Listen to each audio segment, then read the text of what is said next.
Hello students, आज हम एक बहुत ही बेसिक टॉपिक पर चर्चा करने जा रहे हैं क्योंकि जनरली ये देखा जाता है कि as a student of zoology कई बार ग्रेजुएट करने के बाद भी आपको ये नहीं पता होता कि कॉर्डेटा और इनवर्टिब्रेट्स में क्या डिफरेंस होते हैं।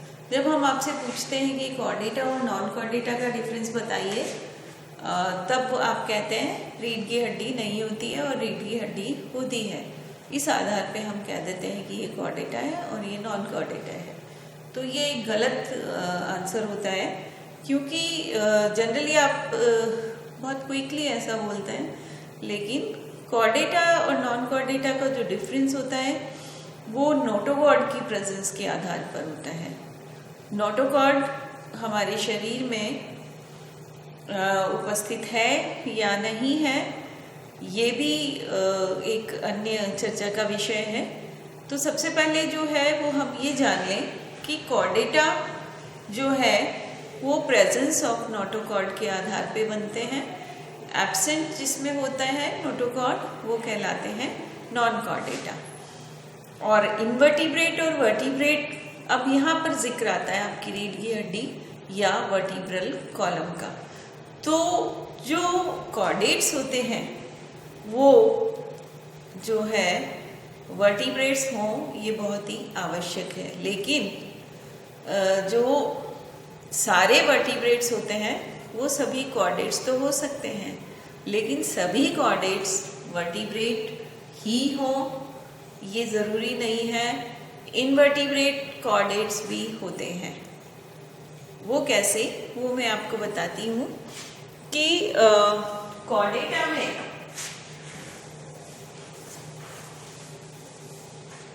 एनिमल किंगडम जो हमारी होती है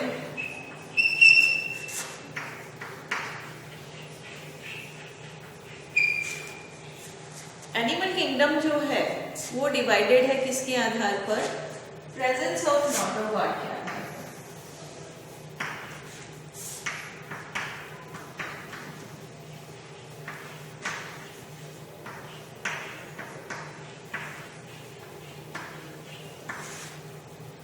हम कहते हैं कि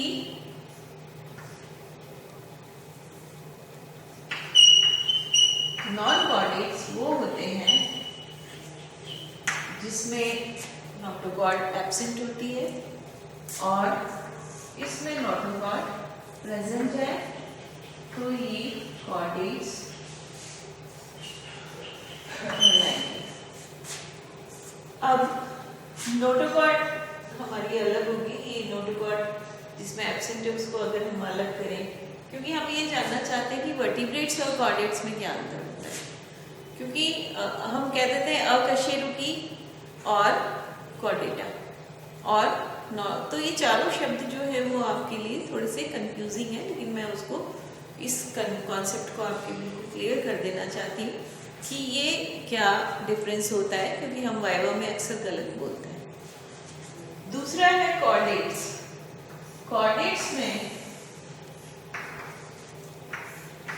जिन कॉर्डेट्स में रीढ़ की हड्डी नहीं होती है वो इनवर्टिब्रेट कॉर्डेट्स कहलाते हैं।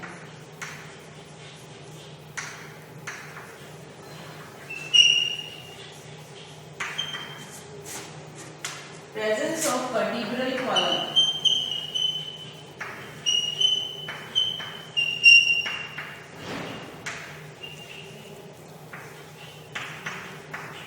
यानी रीढ़ की हड्डी की उपस्थिति के आधार पर हम इन्हें इनवर्टिब्रेट कॉर्डेट कहते हैं, और जिसके अंदर प्रेजेंट होगी रीढ़ की हड्डी वो वर्टिब्रेट कॉर्डेट कहलाते हैं।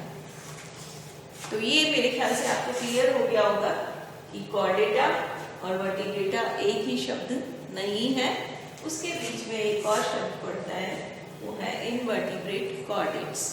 ये कौन से होते हैं? ये होते हैं जिसमें कि हम गिन सकते हैं इसमें प्रोटोकॉर्डेट्स, यूरोकॉर्डेट्स, सिफेलोकॉर्डेट्स, जिसमें कि हम पढ़ेंगे, आप फाइनल ईयर में इनको पढ़ेंगे प्रोटोकॉर्डेट्स वगैरह को। तो वो सारे जो एनिमल्स हैं वो इसमें आते हैं।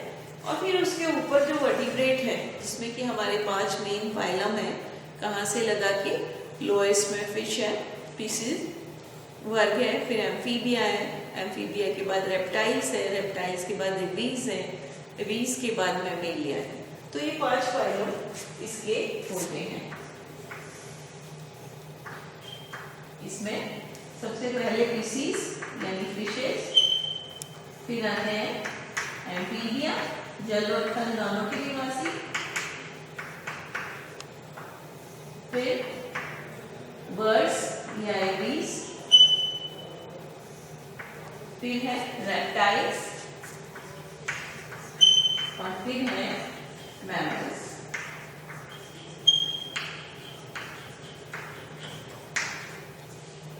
तो ये जो है ये वर्टिब्रेट्स में आते हैं। तो अब कभी भी आपके एग्जाम में अगर वाइवा होता है तो आप ये ना बोलें कि कॉर्डेट जो है अकशेरुक और कशेरुक प्राणी जो है वो ही कॉर्डेट्स होते हैं और नॉन कॉर्डेट, क्योंकि आपसे जनरली ये सवाल पूछा जाता है कि कॉर्डेट्स किसको कहते हैं।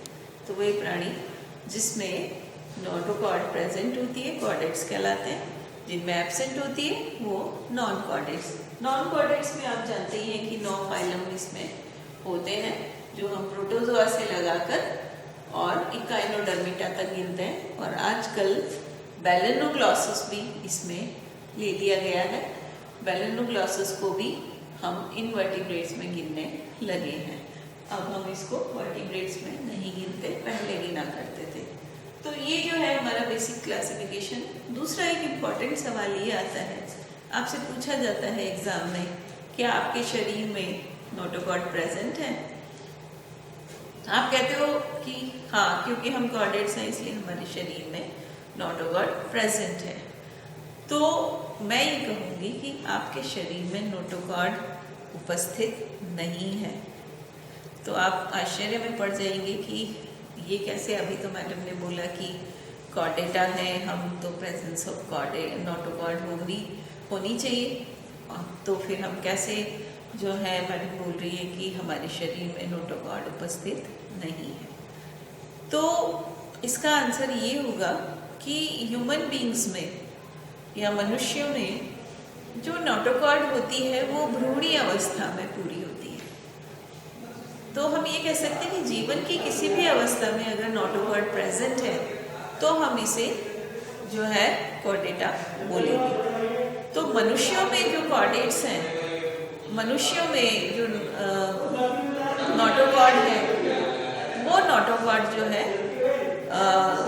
इसमें काफ़ी कम उपस्थित होती है, और मनुष्यों में जो है नोटोकॉर्ड की प्रेजेंस भ्रूणीय अवस्था में होने से हम इसको कॉर्डेट्स का नाम देते हैं। एडल्ट्स में ये जो है वो छोटी डिस्क के रूप में जिसमें जैसे कि हमें एक ग्लॉसी सब्सटेंस चिपचिपा पदार्थ के रूप में या एक डिस्क के रूप में हर वर्टिब्रेट में एक रूडिमेंट्री अवस्था में या अपनी बची कुची अवस्था में हर वर्टिब्रेट के ऊपर सिमट कर रह जाती है। तो प्रेजेंस ऑफ नोटोकॉर्ड, तो ये एक छोटा सा आपका कंफ्यूजन दूर करने के लिए ज़ूलॉजी में, जो कि बहुत ही बेसिक कंफ्यूजन है जो आप अक्सर करते हो, वो हम देख रहे हैं। तो इस प्रकार मनुष्यों में नोटोकॉर्ड की उपस्थिति हम गिनते हैं। तो मेरे ख्याल से अब आपके ये जो भ्रम था वो दूर हो गया होगा, और आप एग्ज़ाम में जब भी वाइवा होगा या आपसे वैसे ही पूछा जाएगा तो आप आराम से इसका जवाब दे पाएंगे। Thank you.